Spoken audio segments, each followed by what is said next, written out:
एक और सुंदर प्रसंग आता है। देखिए, जहां धर्म की रक्षा की जाती है वहां कूटनीति भी जरूरी है। कूटनीति, एक प्रसंग ऐसा आता है, हनुमान जी ने कूटनीति रची, इसीलिए रावण का वध हुआ। एक ऐसी छोटी सी एक कहानी आती है। वो कहानी इस प्रकार है कि भगवान श्री राम की भक्ति और हनुमान की कूटनीति ने रावण का वध किया। लंका युद्ध में ब्रह्मा जी ने श्री राम से रावण वध के लिए चंडी देवी के पूजन करने की सलाह दी। ब्रह्मा जी ने कहा रावण का वध करना है तो चंडी देवी का पूजन करो। चंडी देवी के पूजन के लिए 100 कमल नयन चाहिए थे।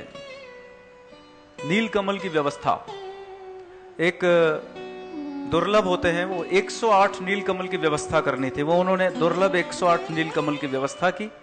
चंडी देवी की पूजन करने लगे। उधर लंका में रावण भी चंडी देवी की पूजा करने के लिए बैठा।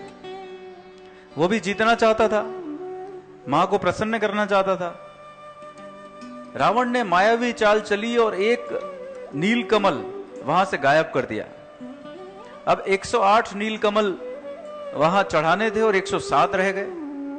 अब इतने कम समय में चंडी देवी के सामने एक नील कमल की व्यवस्था कैसे की जाए, तो वो सोचने लगे कि मुझे क्या कहा जाता है। राम को और एक शब्द से पुकारा जाता है, आपको पता है वो? उनको कहा जाता है कमल नयन नवकंज लोचन। कमल नयन कहा जाता है, मतलब उनके नेत्र कमल के समान थे। वो एक तीर लेते हैं और सोचते हैं कि एक कमल नयन मेरे आंख का अगर मैं चढ़ा दूं तो 108 हो जाएंगे। वो तीर लेकर अपने आंख को निकालने के लिए जैसे ही कोशिश करते हैं, चंडी देवी प्रकट होती है मां, और उन्हें रोकती है और कहती है मैं तुम्हारी पूजा से प्रसन्न हूं, विजयी भव। और उधर हनुमान जी मायावी रूप धरकर, छोटे से ब्राह्मण का वेश धरकर, जहां लंका चंडी देवी का पूजन कर रहे होते हैं वहां ब्राह्मणों का साथ देने पहुंच जाते हैं। ब्राह्मणों की इतनी सेवा करते हैं, जो भी चीज चाहिए तुरंत देते हैं हाथ में, तो ब्राह्मण बहुत प्रसन्न हो जाते हैं। ब्राह्मण प्रसन्न होकर उस छोटे से ब्राह्मण बालक से कहते हैं कि तू मांग, क्या मांगना चाहता है? तू हमारी इतनी यज्ञ में सेवा कर रहा है, तेरी हम एक इच्छा पूर्ति करना चाहते हैं, बोल क्या चाहता है? तो हनुमान जी क्या कहते हैं? हनुमान जी कहते हैं कि आप जो मंत्र बोल रहे हैं उस मंत्रों में जया देवी भूर्ति हरिणी में ह के स्थान पर आप क उच्चारित कर दें। जया देवी भूर्ति हरिणी मतलब तकलीफों का विनाश करो हे देवी चंडी, हमारे कष्टों का विनाश करो। हरो, हरिणी मतलब हरो। वो कहते हैं ह के स्थान पर आप क का उच्चारण करें अन्यथा, और मैं कुछ नहीं चाहता। वो कहते हैं तथास्तु। और आगे मंत्रों का उच्चारण कैसे होता है?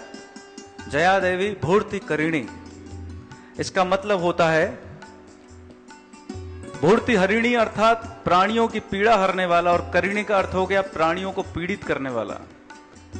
अब जो मंत्र हो गया वो प्राणियों को पीड़ित करने वाला मंत्र वहां के ब्राह्मण देव उच्चारण करने लगे, जिसका अर्थ था कि जो भी यज्ञ कर रहे हैं उनको पीड़ा दे। माता से क्या प्रार्थना की जा रही है? उनकी पीड़ा हरे नहीं, उनको पीड़ा दें।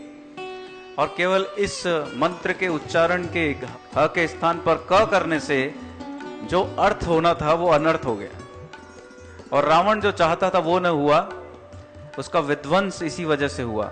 देखिए, कूटनीति अपनाई गई हनुमान जी ने।